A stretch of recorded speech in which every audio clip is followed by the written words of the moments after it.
Hello, folks. Woo! I scared myself. One more time. Oh, better. Well, I hope you've recovered from the midterm. I have to apologize on behalf of the staff that the midterm was placed after spring break. I was not privy to that when the decision was made. In my own course that I run solo in 120, I made sure students didn't have to do any work during spring break. So forgive me for my negligence on the matter. I would have picked a nice fight with Satish if I'd known. We have a very exciting working relationship. Okay, so many of you were not here last time. So I'll review some of the material that we did. Last time we talked about random variables.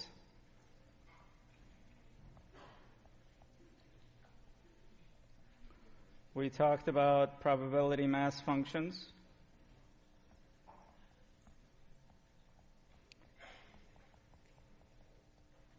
Or PMFs, or according to your notes notation, distributions. We are focusing right now on discrete random variables. And I talked about certain kinds of random variables that show up often and that are important to know the properties of. So I'll go over those a little bit today, and then we'll continue the discussion a little further. So random variables, we said, are what? For those of you who are here? A what? A function. It's a function from the sample space to the reals. We are only going to deal with real valued random variables. In more advanced courses, they will bring in complex valued random variables. We won't touch them. We'll treat them like radioactive material in this class, so we won't go near them. And this function takes various sample points. So for every sample point in my sample space, it assigns a value to that sample point. So x of omega equals x means that if the outcome is small omega, the value of the random variable, the function, spits out the value small x. So this rule is fixed. Once you determine what the rule is, there's nothing random about the rule itself. But like any function that you can imagine, if you give it random inputs, you will get random outputs. But the rule that maps the input to the output, there's nothing random about that. Okay? So let's go back up a bit. Where is it? There we go. And then we talked about the distributions of these random variables. So we defined the event x equals small x. This is an event. So in my sample space, I might have a set of points such that, let's call it set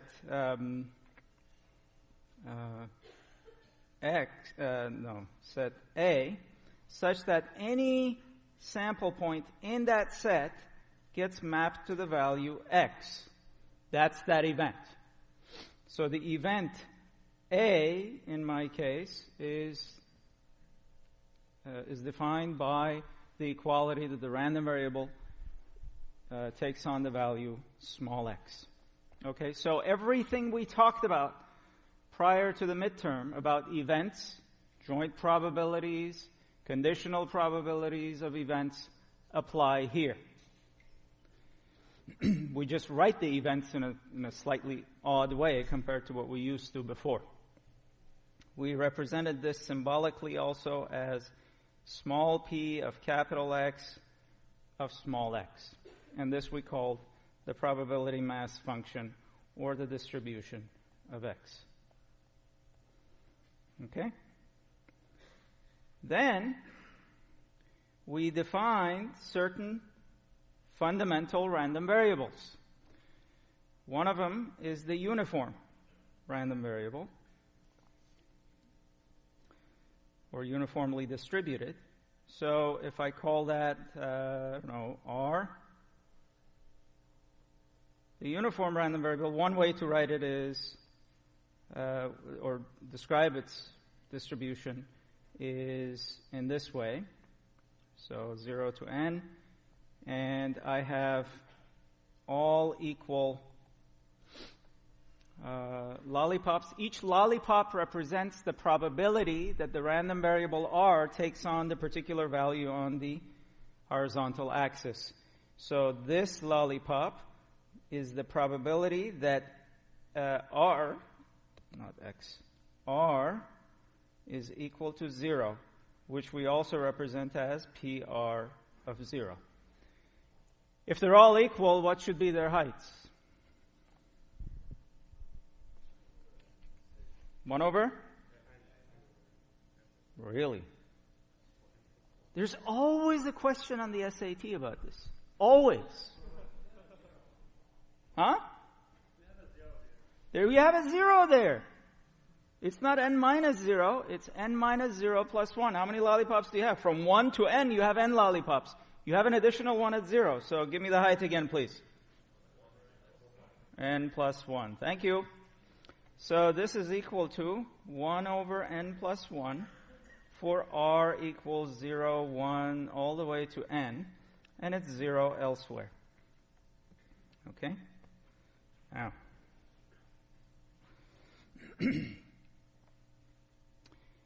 We also talked about the expected value of a random variable. I'm going to diverge into that for a moment because I want to talk about the mean of this uniform random variable. The expected value of a random variable, we said, was what?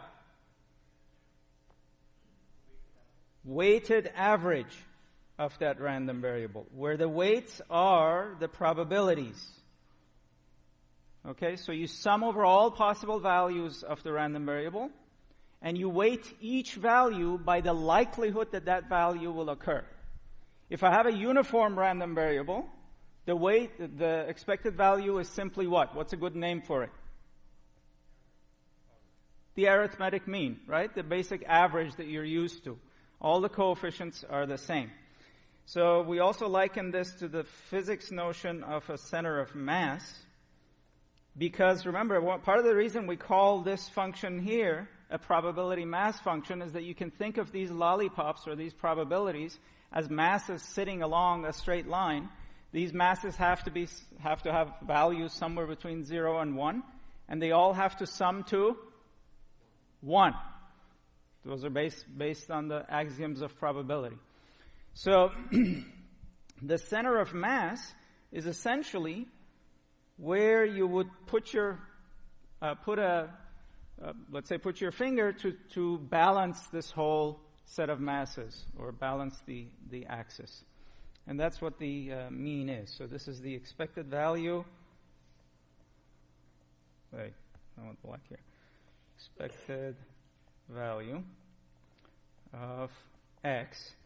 Now, in the case of the uniform random variable, you have the sum of r from where to where? 0 to n of r times what? Times what? 1 over n plus 1.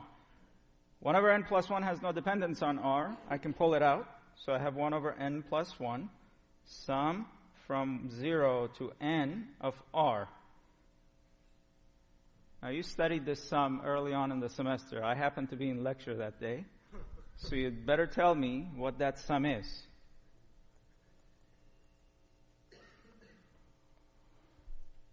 Rohan, you ready? Is he here? Oh, you're here. Loud, loud, loud. N times n plus 1 over 2. That's the formula you studied early on.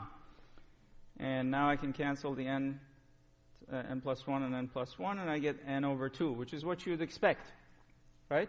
You didn't have to go through this formula to do that, but I just took you through the formality of actually applying this weighted average formula, partly because I wanted to just take you through that process. Not all random variables are this simple to compute the mean of.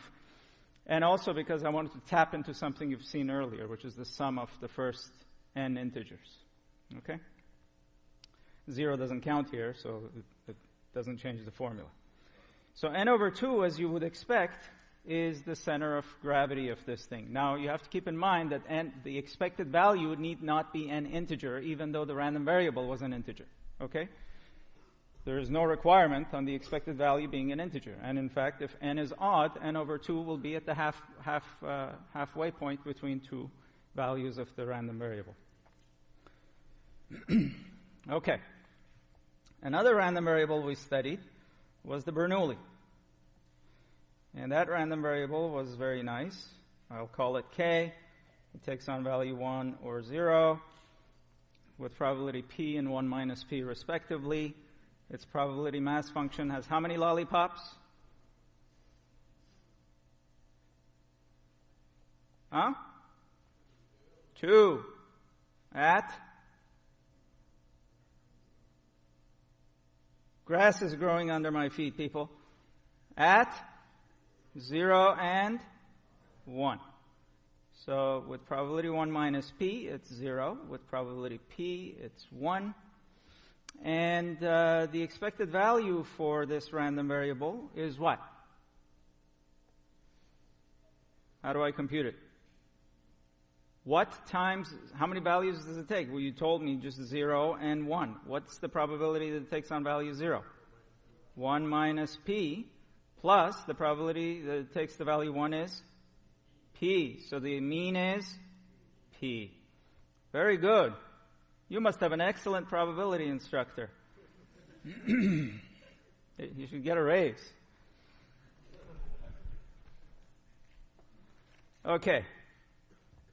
Then, we also talked about the geometric random variable.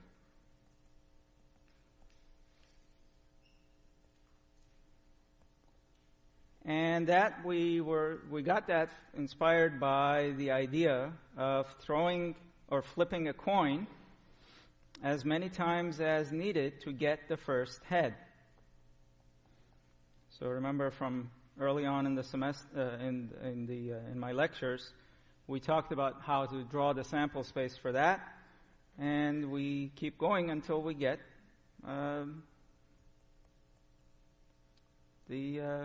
or call it L. And this can go on indefinitely because there is no guarantee that I'll get the first head at any flip of the coin. And if the probability of head is p and the tail is 1 minus p. So notice it's a sequence of Bernoulli trials. What's the probability? So let's call this random variable L. Why not? Let's go up the alphabet. The probability that L is equal to small l means that I stop right after the Lth flip, small Lth flip. What does that mean? So what's the probability of that happening? When my first head is on the Lth flip, what must have happened before? All tails. And that happens with probability what? 1 minus p. And how many of those do I have? L minus 1. And then with probability, what? I get ahead?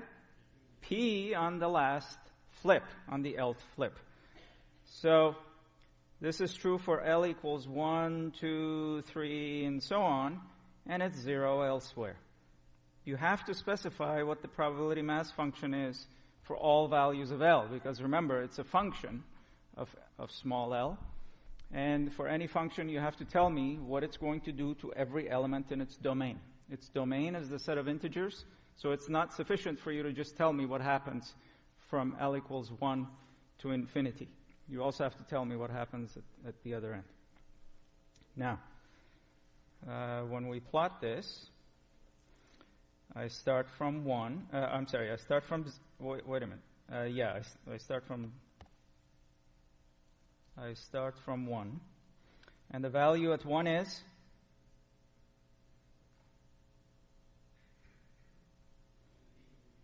P, because L minus 1 is 0. So the first factor here is 1. So I only have P. The probability that I'll get my first head on the first flip is just P.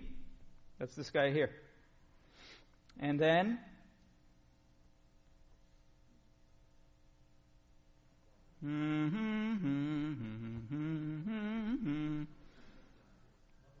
one minus P times P. And on this side? This side. Are you seeing my pen? Yeah. It's a little dot there. Yeah. 0 on this side. And then here, 1 minus P squared times P. So you notice it's because both P and 1 minus P are positive quantities less than 1, there's a decay that's exponential. Okay? Is this true? Is it true that this is equal to 1? That's our sanity check, right? So one thing we have right now is that all the lollipops have non-negative heights. All the lollipops have heights less than or equal to 1. The only thing that's left is to make sure that they all sum to 1.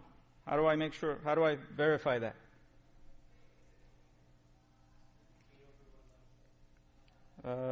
So what do I plug in here? No, you're giving me the final answer. I want you to walk me to the final answer. So what do I plug in here? Yep. Times P. P I can take out, right? Because it's not there. It doesn't have an L dependence. Now, if I change the variable, if I lower the index by 1, then I can write what? What should I write here? I've basically substituted. So I say this in 120 as well. I'll do what any self-respecting engineer or computer scientist would do in this case, which is to change variables. Okay? So I change variables to m, and now this power is m. And what do you know about that power series? Notice it's less than 1, right? So what is it?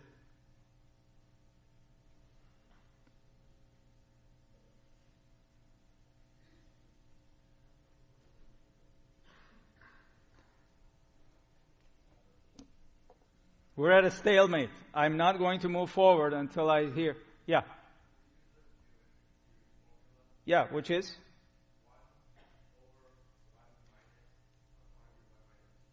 Quantity 1 minus P. Beautiful. And that gives me P.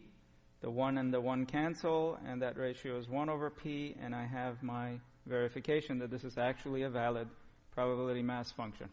Any function that you find that's non-negative, where each of the lollipops has height less than or equal to 1, and where all the lollipops sum to 1, can serve as a valid probability mass function or a distribution. Okay?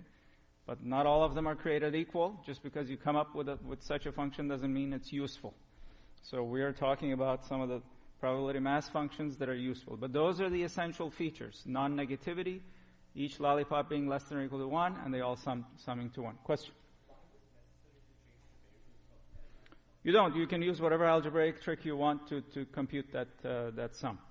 I just don't like my sums. I like my sums going from numbers I like to numbers I like. Okay? Because then I can do it with the other one. I would have to pull out 1 minus P inverse out, and then I would have to say the remaining sum that goes from 1 to infinity is the sum that we did for m minus the first term. It's just more complicated. Yeah.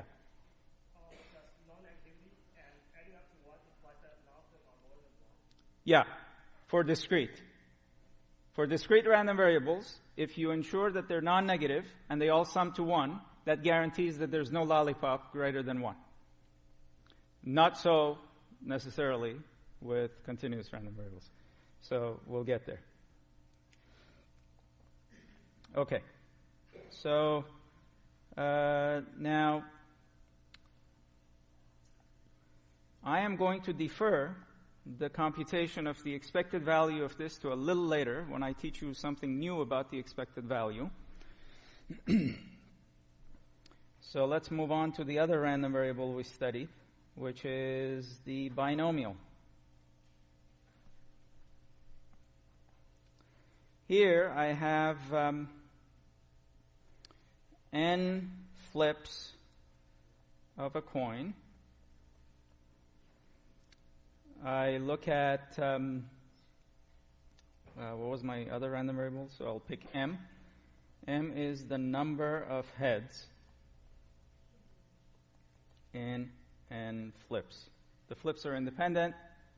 Each of them is a Bernoulli, probability p, 1 minus p, head or tail. So, what is the probability that I will get small m heads?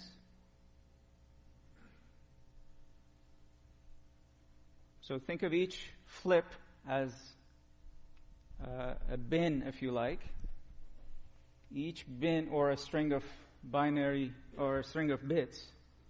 And I want to make sure that I have only exactly small m ones, where 1 represents a head.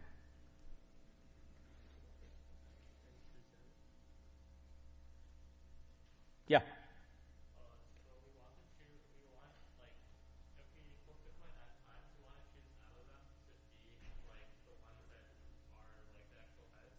So that gives us the number of ways we can get the outcome we want. Okay, so the number of ways I can have small m heads out of n flips is what? N choose m. And then for each of these, the probability is m of them will be heads. So what is that? What's the probability of that? It's not 1/2, it's p. P to the m. I want p of them to be heads.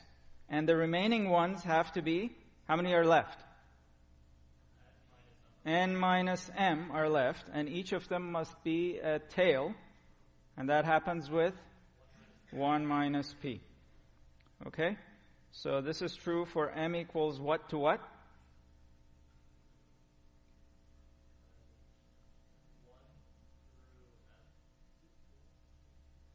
What have you got against 0?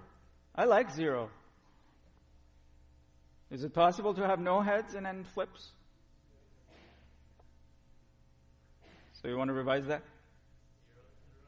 0 to n. I can have them all heads, or I can have none heads, or I can have anywhere in between. Yeah? So I understand why this is right, but I'm not sure why p over n would specifically be wrong. P over n? Yeah, because p is the probability of getting heads. Yeah. And n is the number of trials. Or rather np, I should say. N times p. Why would that? N is the number of trials. N is the number of trials. Yeah.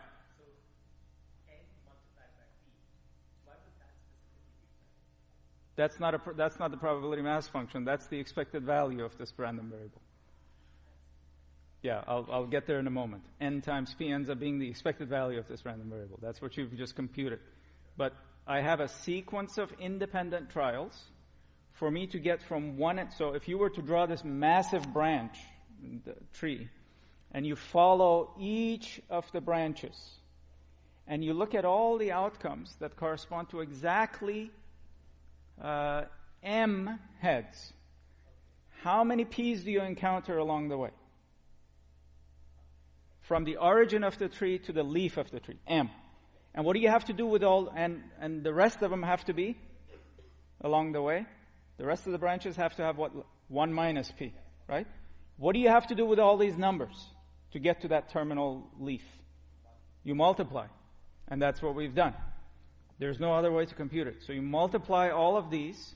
So you've got n minus 1 branches with the label 1 minus p, and you've got m branches along the way with the label p, and so you multiply them. Now, how many of these terminal branches do you have that you have to do this with? That's n choose m. Okay? And so it's 0 elsewhere. All right. Now, not remove that from the screen so quickly. Now, to find the expected value of, I'm going to start with the expected value of the binomial. I can represent the binomial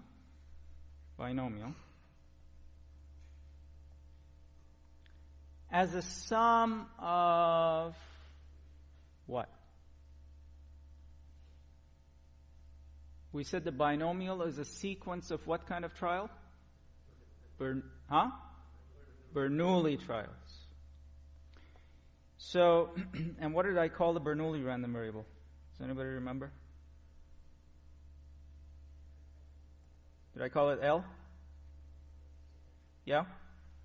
Or K? I think I called it K. I called it K. Okay. So, if each Bernoulli trial, let's say the ith Bernoulli trial is a 1 or a 0, 1 with probability p and 0 with probability 1 minus p, do you agree that m is the sum of n Bernoulli random variables? In other words, every time I flip the coin and I get a head, I count 1. And I flip the coin n times, and I just count the number of ones I get. Right? Doesn't that give me m? I want to see nods or this way. Okay, good. So, why am I using this? Well, if I don't use this, the expected value of m is, according to the formula, small m times the probability mass function for m over all m. The non-zero values of m are from 0 to n. That means I would have to compute this.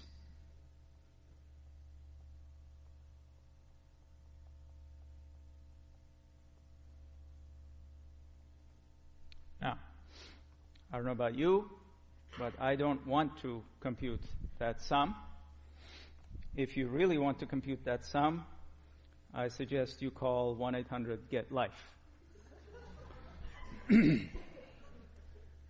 So, there's got to be a better way. I actually haven't tried that number, so I'm not responsible for what you may hear if you actually call that number. I don't want your parents calling me. I've had nasty emails from parents before. One mother once sent me an email and CC'd the department chair saying, I knew from the first day when you told my son that he needs, I told everybody in the class, not her son specifically, that you guys need to be social butterflies in this class. You can't afford to be shy because you have to talk to your neighbors in class. I knew that would be trouble. Then her husband sent an email to me that night apologizing to me. But he failed to CC the department chair. I had to forward that email to the department chair. So I don't want to receive any emails from people, from parents saying, you asked my kid to call 1-800-GET-LIFE. What is this? Okay. So I'm here to tell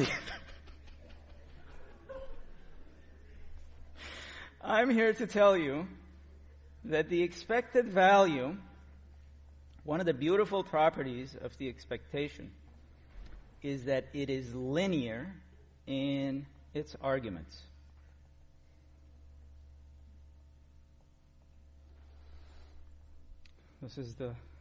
So this particular application is, remember, linearity is the same thing as what you studied in physics and in other courses as superposition. Superposition has two components. There is the additivity component and there's the scaling component. So when a function is both additive and scalable, you call it a linear function. So this is the additivity property of linearity.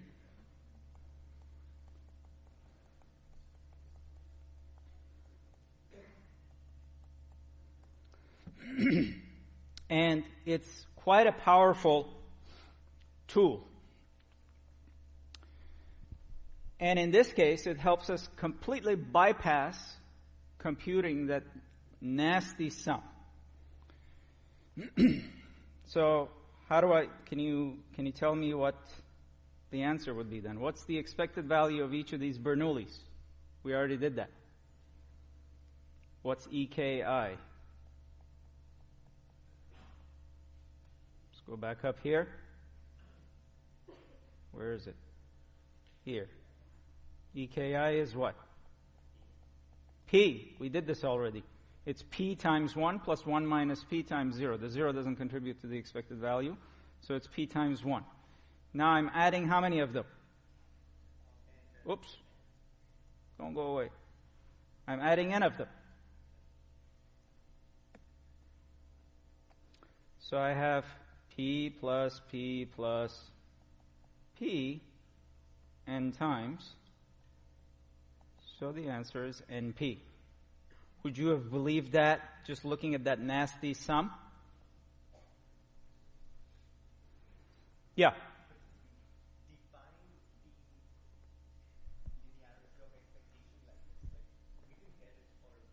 No, I will show you how that works out. So, where does this linearity come from?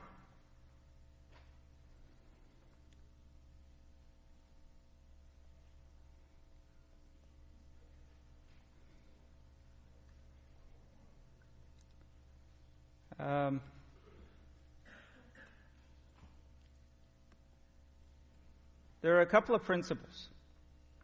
If I have a function, if I define a random variable y, which is some function of the random variable x, and I want to figure out the expected value of y, go away, the expected value of y, one thing I can do is plug it into the formula for the expectation of y. Okay? The trouble with this formula is that by knowing, so what we know, everything there is to know about x. So we know it's PMF. The problem is if I give you a random variable x, and then I give you a function of that random variable, g of x, coming up with the probability mass function for y, which is equal to g of x, is not always straightforward. Sometimes it is, sometimes it is not. Most of the times it's not. We will have discussions later on about the topic of derived distributions, which is you know a random variable, what can you say about the distribution of a function of that random variable? But for expectation, you don't have to go that far. Notice, let me draw it with more space here. What did we say about random variable x? We had these various outcomes in our experiment, omega 1, omega 2, omega 3, and so on. Each of these landed somewhere along the x-axis. And so this particular value of x came from some set of these outcomes, okay? Maybe it came from omega 2 and omega 3. Now I'm defining another random variable, which is a function of random variable x. So certain x's will land here. Another x may also land here. So this is g of, let's say, x1. This is x2. Then g of x1 is equal to g of x2, which is equal to y1. Okay? And let's say this came from here. How would you figure out, using this kind of diagram, the expected value of y by knowing the probability law for x?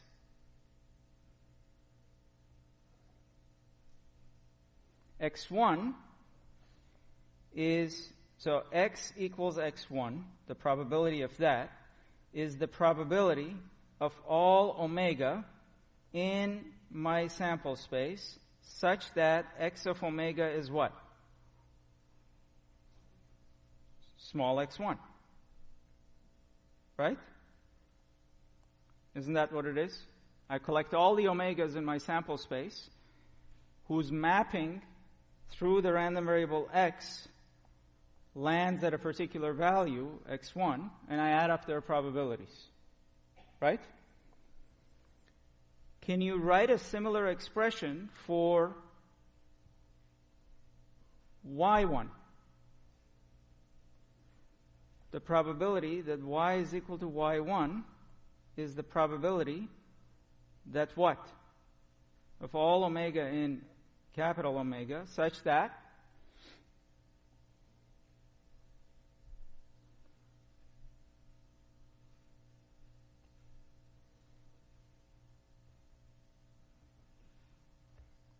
what?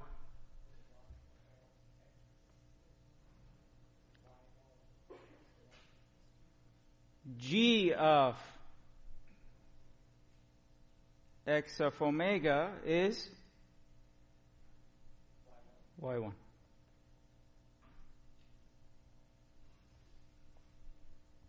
Okay? You're just adding up the probabilities of the sample points that correspond to the value you're trying to see. Yeah? I'm not sure I understood defining one random variable in terms of, like, you wrote y is equal to g of x. Yeah. And I'm not sure I fully understand. What does it mean to define a random variable as a function of another? Yes. Okay. The temperature in Berkeley, you can think of as a random variable on any given day. You give me the temperature in Fahrenheit, I'm interested in knowing the temperature in Celsius. The temperature in Celsius is a linear function of the temperature in Fahrenheit. It is a function of whatever random variable you give me. So if you give me the random variable x as or capital F as Fahrenheit temperature, I'm interested in the random variable capital C, which is the Celsius temperature. C is a function of F, right? That's the sense I mean. And that functional relationship is not always linear. So this G function is not necessarily linear. Anyway, the point we're trying to get to is the following point. The expected value of G of x is the same as the sum over all x of G of x, G of small x times the probability of x taking on the value small x. In other words, isn't this the value small y? The particular value of the random variable y? It takes on that particular value with the probability that x takes on the value small x. Okay? So we're adding all the all the points for x, the values for x, that produce the value small y. And we're weighting them we're weighting the values of y by their respective probabilities. Okay, so this is a very important property. Yeah. No. This part has nothing to do with linearity. This can be nonlinear. Linearity comes into the following story. Please note, where's my red? I need red. Red. Note. Wow, that's pretty fancy. E of G of x is not in general equal to G of E of x.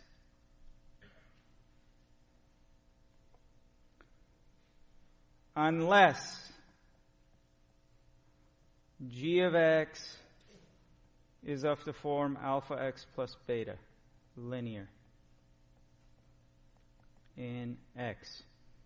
You make this mistake on an exam, I will come after you. Okay? And we'll do an example today where I actually show you why that's the case, where it fails.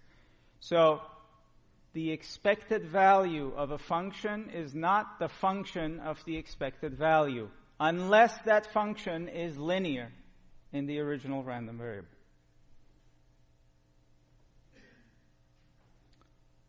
Let's go back to saner colors.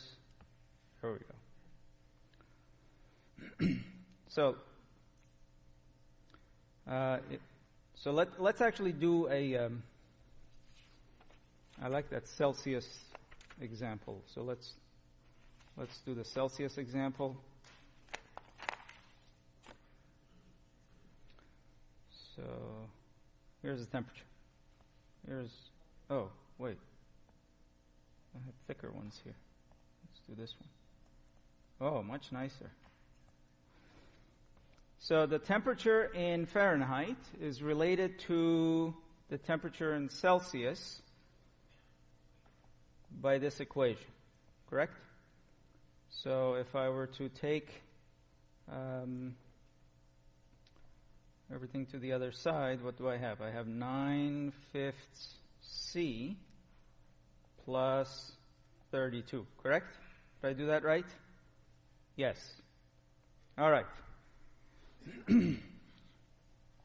So what this means is if you give me the average temperature in Celsius today, I can figure out the average temperature in Fahrenheit by simply applying the average you gave me into the formula. So this is notice this is a function, this is a function of the random variable C. That function happens to be linear in C, where the alpha is 9/5 and the beta is 32.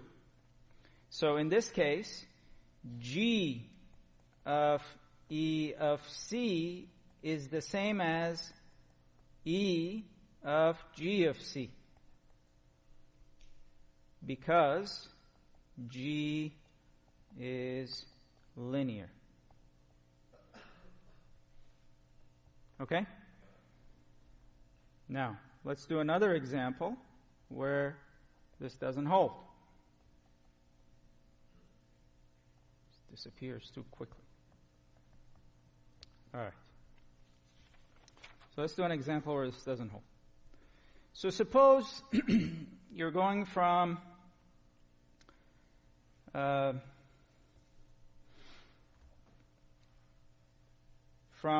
city A to city B, and the distance between the two cities is, say, 200 kilometers.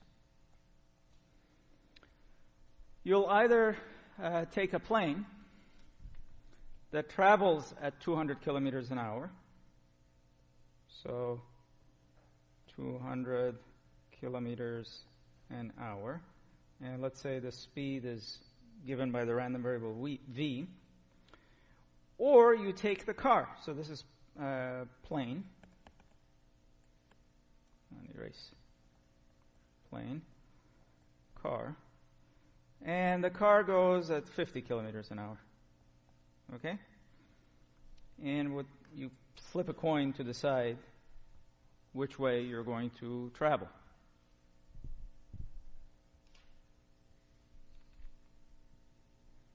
Can you give me the PMF for V?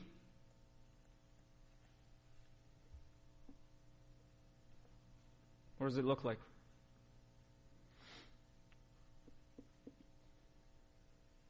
What kind of random variable is it?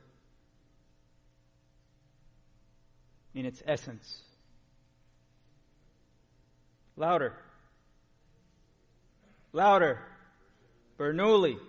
So it has two values. What and what? 50 and 200. And what are the lollipops? Huh? 1/2 and 1/2.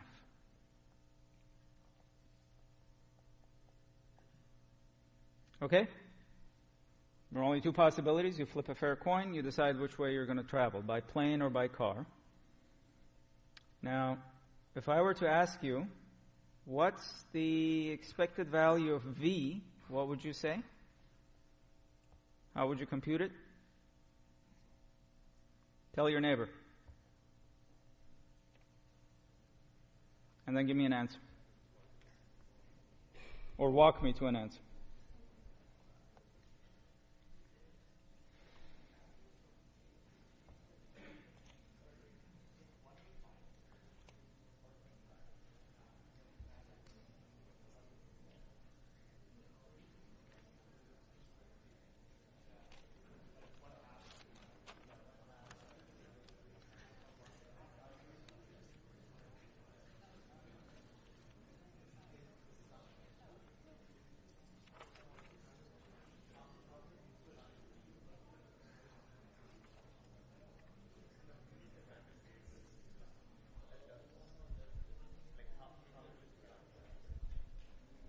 Okay. Rohan, you get to pick the next person.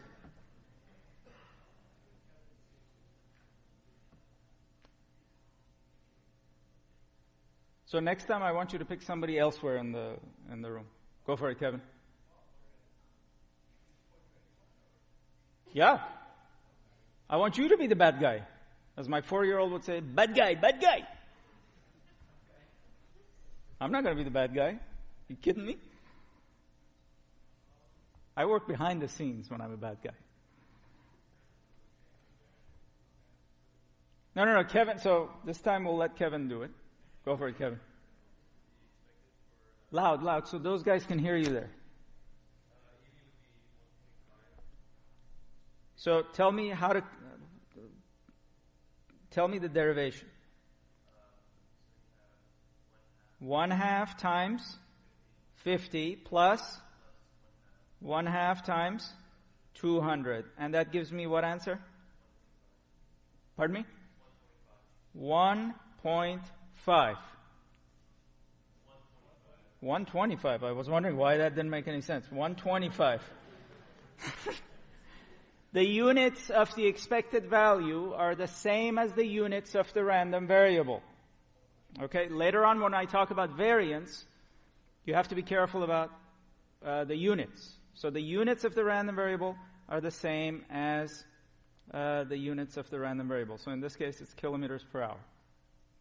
Okay. Now, I want you to tell me the time it takes to go from city A to city B. What is the time? How would I express that in terms of the velocity?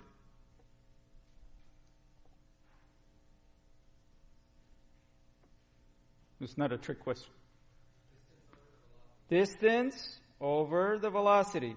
Notice I use the small letter d for the distance because that's not a random variable. Our notation will be random variables we express them using capital letters. Particular values of random variables we use small letters for, and deterministic numbers we use small letters for. And this distance was what? 200 over v. So this is a function of v. Is this a linear function? No. Okay, so can we figure out E of t? Is it correct for me to say that E of t is 200 over E of v?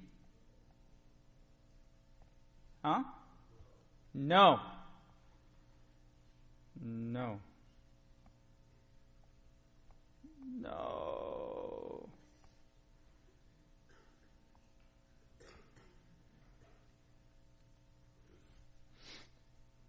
Well, what would that value be if I were to do that? Wait a minute. I had a thicker one. This one. It would be 200 over 125, correct? All right. Now let's see if we can figure out E of t some other way. What possible values can t take?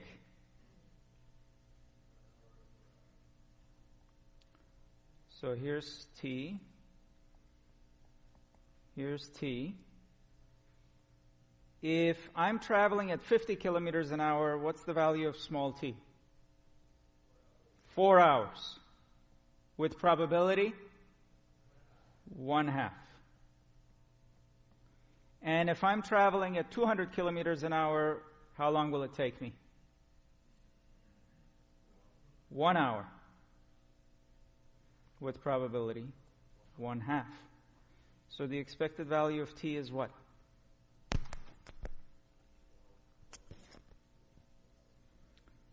The 1 hour. So it's 1/2 times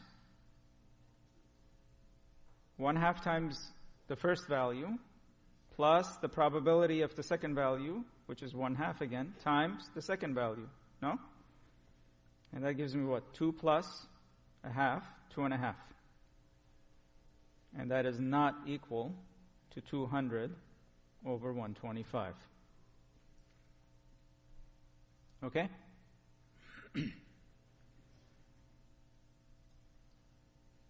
All right. Now, I cheated you a bit because if you use this method, you're going to run into trouble with more complicated examples.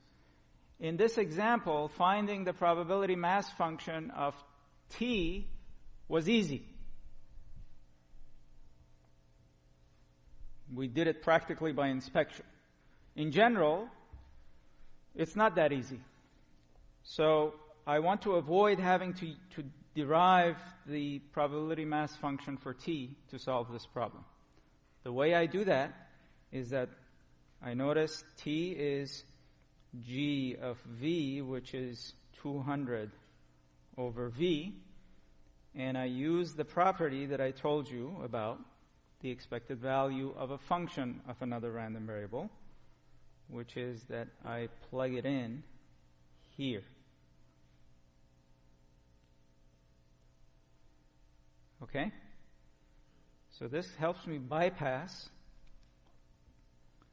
the computation or the determination of the probability mass function for t.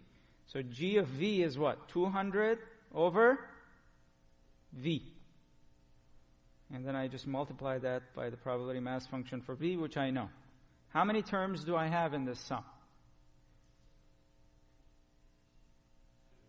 2. So v is either what? What are the speeds at which we travel?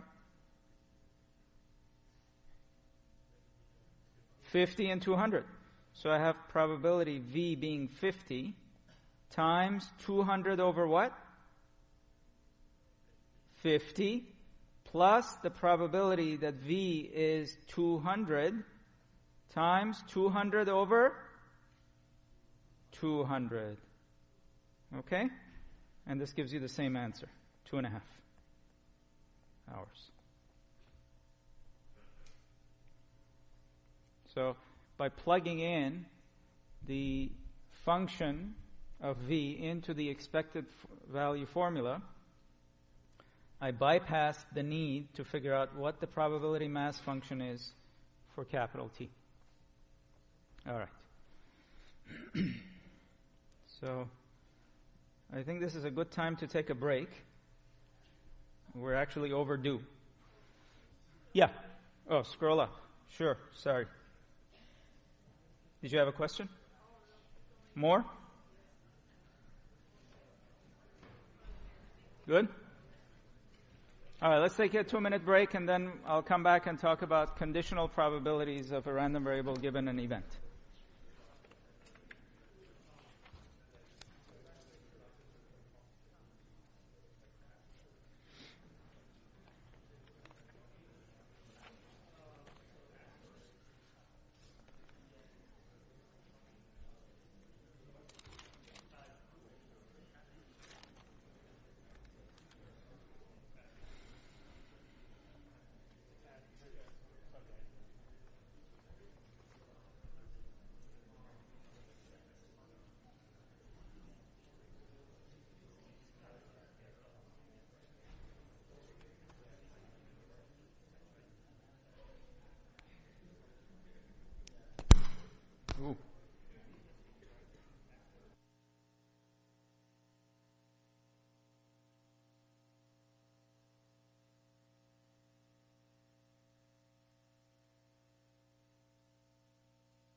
Okay.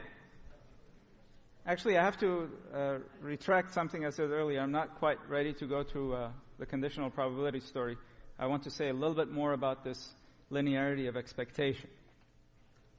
But before I do that, I want to describe for you or define for you an interesting random variable, which is called an indicator random variable.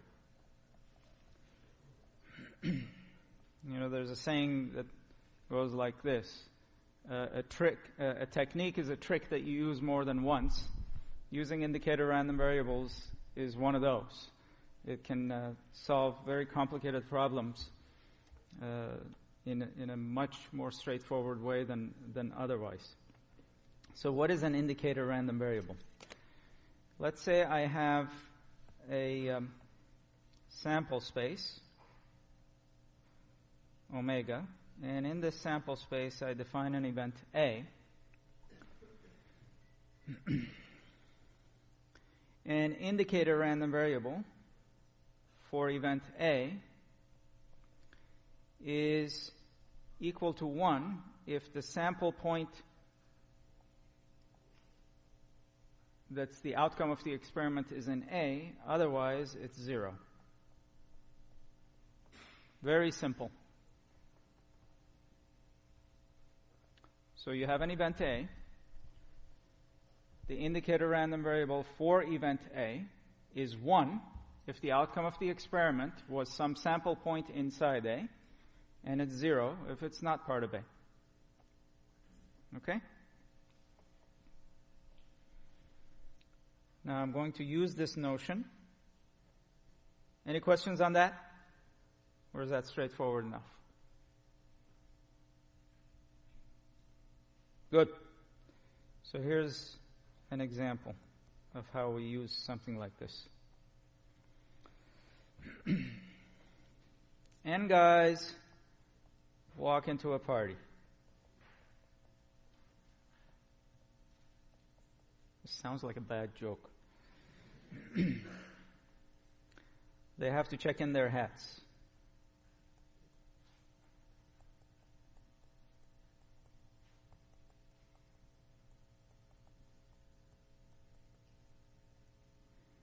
The receptionist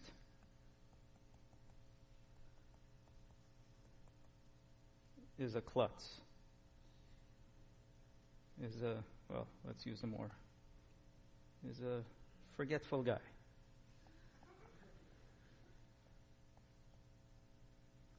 Mixes the hats in a totally random fashion.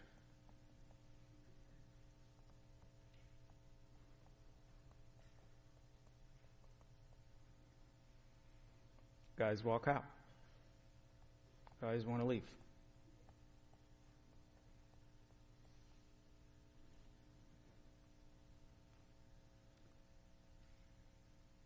What's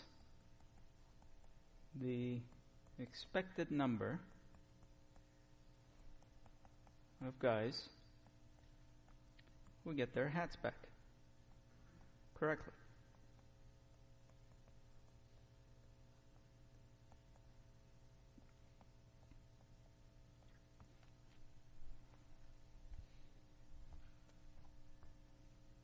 Is the setup reasonably clear? And guys walk in, check in their hats. Guy who handles their hats randomly tosses them around. And when they're getting out, he gives one some random hat. And all combinations are equally likely. And we want to know the expected number of guys who get their hat back. This is an example of a problem called derangement, if you want to read more about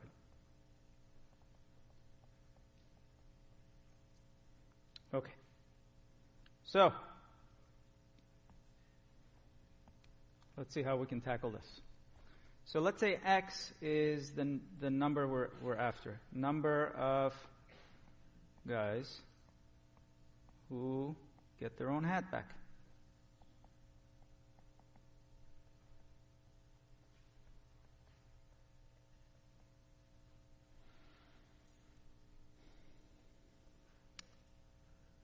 I'm going to define an indicator random variable for the ith guy. The ith guy gets, if the ith guy gets his hat back, I represent that with xi being equal to 1. And it's 0 with if he doesn't get his hat back. So ith fella.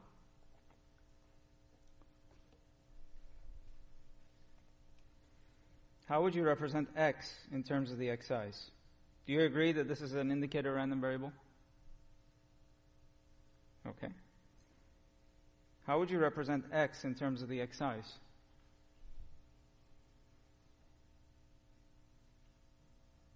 It's not a trick question. Yeah. 1 to n. I just add them up, right? If the first guy gets his hat back, that's a 1. Second guy gets his hat back, that's a 1. If the third guy doesn't get his hat back, that's a 3. When I add up all of these, that's the number of guys who get their hats back. So,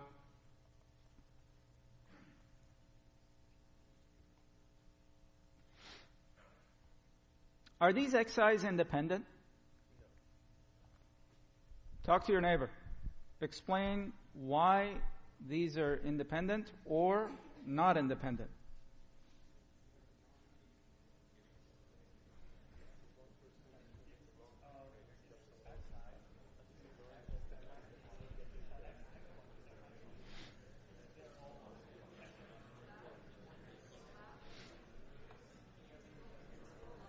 Scroll up. More?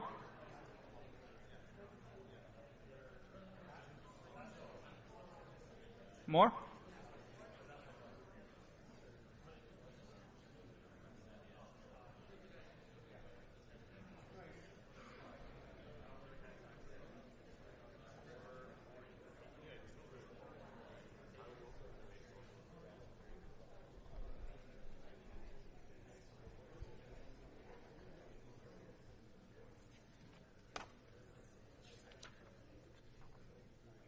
Okay, what's the answer, folks? Independent? Not independent? Well, that's a good turnout. So one of you who said not independent, can you please volunteer to explain? Yep, you are. Oh, he's volunteering somebody else. Alfredo. For not independent. Uh-huh. And so there are two people that need their hats back. Mm-hmm. If the first guy gets his hat back and it's his hat, then the second guy is definitely going to get his hat. Exactly. And we can expand. So the reasoning was that if, suppose you have two people going in, if you're told that the first guy got his hat back, you know for sure that the second guy also got his hat back. If I generalize this to n people, I can say that if I tell you that the first n minus 1 people got their hats back, you know for sure that the nth person got his hat back. So these are not independent random variables. But you know what? Expectation doesn't give a hoot about any of that. The linearity of expectation has absolutely nothing to do with whether those random variables are independent or not independent. Linearity works no matter what. So I can write E of x is equal to E of x1 plus E of x2 plus E of xn. So the only task that remains is to figure out what each of those individual expected values are. We know that each of these xi's is a Bernoulli random variable. What we don't know is what probability to put on each of those two branches. And that's where you come in again. You're the combinatorics experts now. What should I put here? And what should I put here? Talk to each other.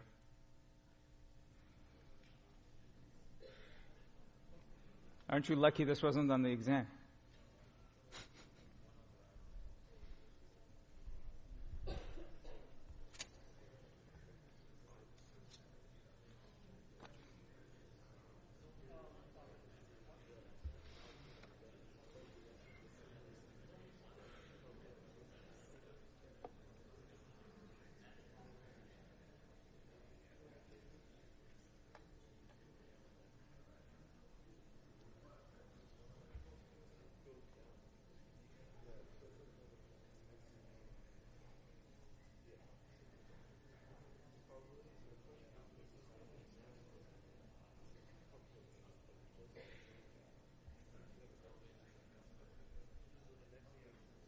So what's the answer? The probability, let me redraw the Bernoulli trial here. Xi is 1 or 0. What should I put on 1? 1 over n. By symmetry, they're all equally likely to get their hats back. And this is 1 minus 1 over n. If you want to do it another way, you can say there are n factorial possible mixings. And how many different ways can a person get his hat back? If I have my hat back, how many different arrangements are there for the remaining people? N minus 1 factorial. Ways of a particular guy getting his hat back.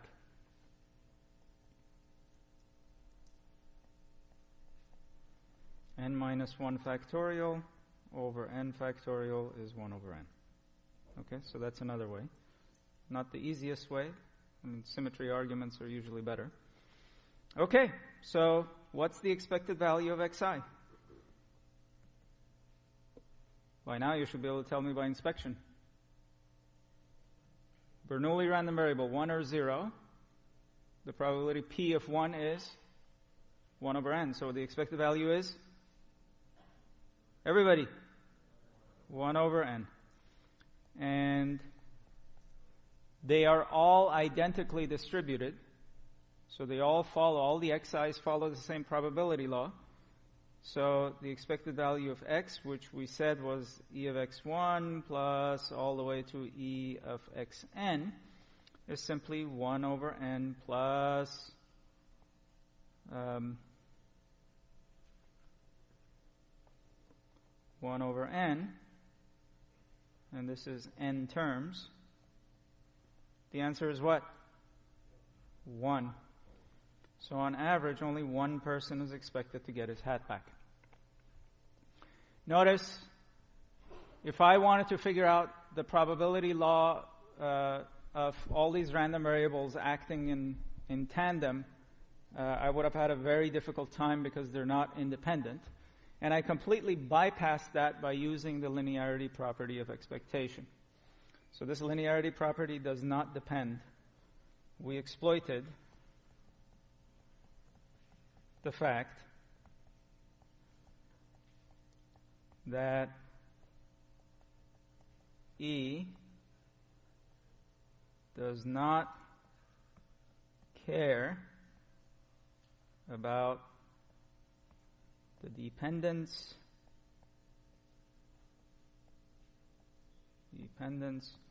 or independence of the variables in the sum.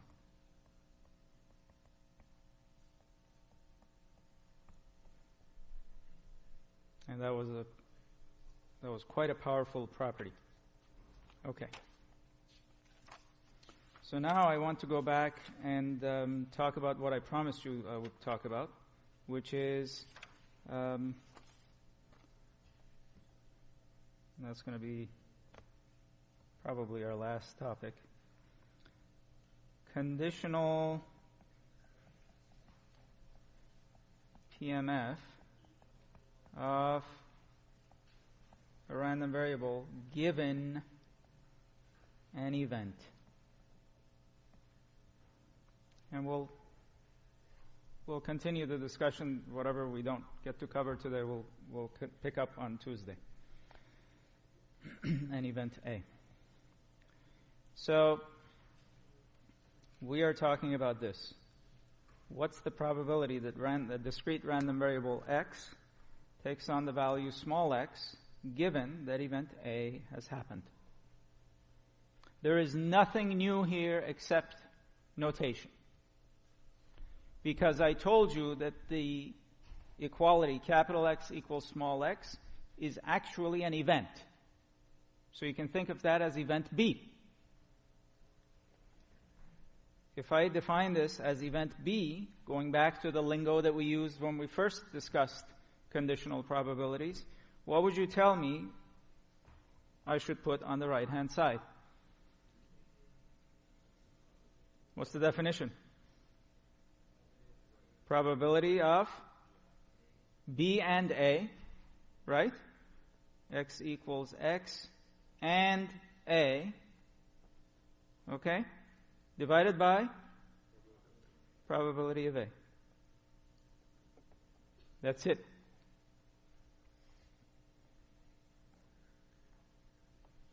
Okay?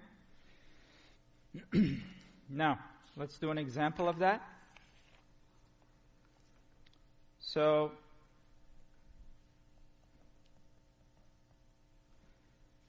I have, let's do the coin flip example. H1T1. I flip until I get my first head.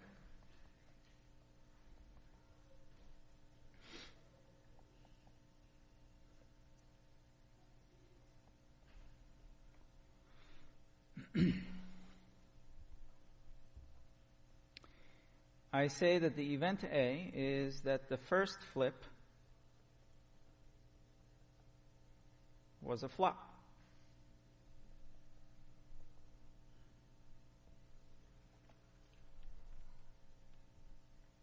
Okay? This is the same as saying L is greater than 1. Right? That's essentially what it's saying. I needed to flip more than once to get to my first head.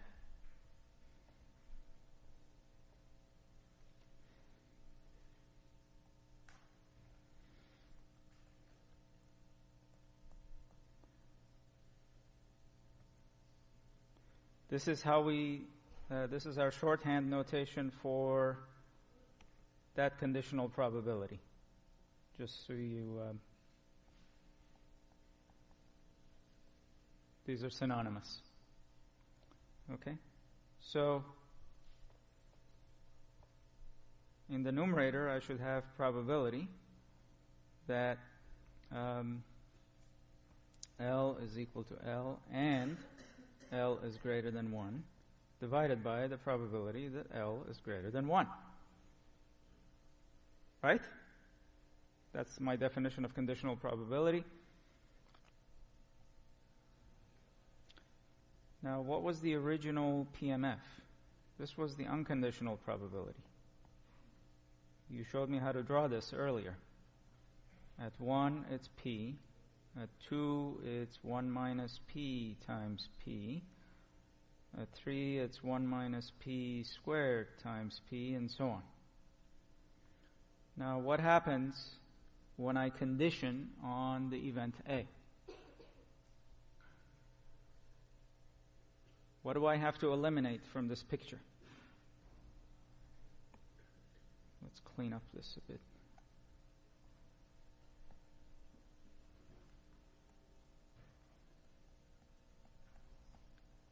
Is there anything I need to eliminate? So this is what I want to plot now. What should I do? You gotta hurry. There are people outside who are waiting to barge in here. What should I eliminate? The first bar. This has to go. This goes away. Why? Because the intersection of L equals small n and L is greater than 1 requires that I eliminate that bar. So now my bars start from 2. One of the things I told you when we studied conditional probability was that in your conditional space, all the probabilities retain their relative proportions. So the relative heights of these remain the same to the right of 1. Now what do you have to do? You've got to make sure that in your new conditional space, all the bars add up to 1, which means you've got to scale things up. That scaling up is done by this. What is the probability that L is greater than 1? What's a quick way of figuring this out? We got to get out of here. 1 minus the probability that L is equal to 1, right? It's 1 minus p. That means I take all of these lollipop values and divide them by 1 minus p. So this one becomes 1. This one becomes 1 minus p times p.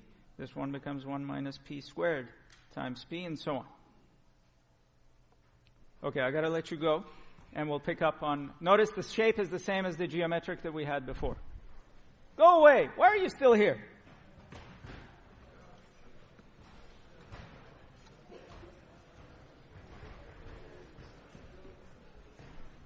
Sorry about that.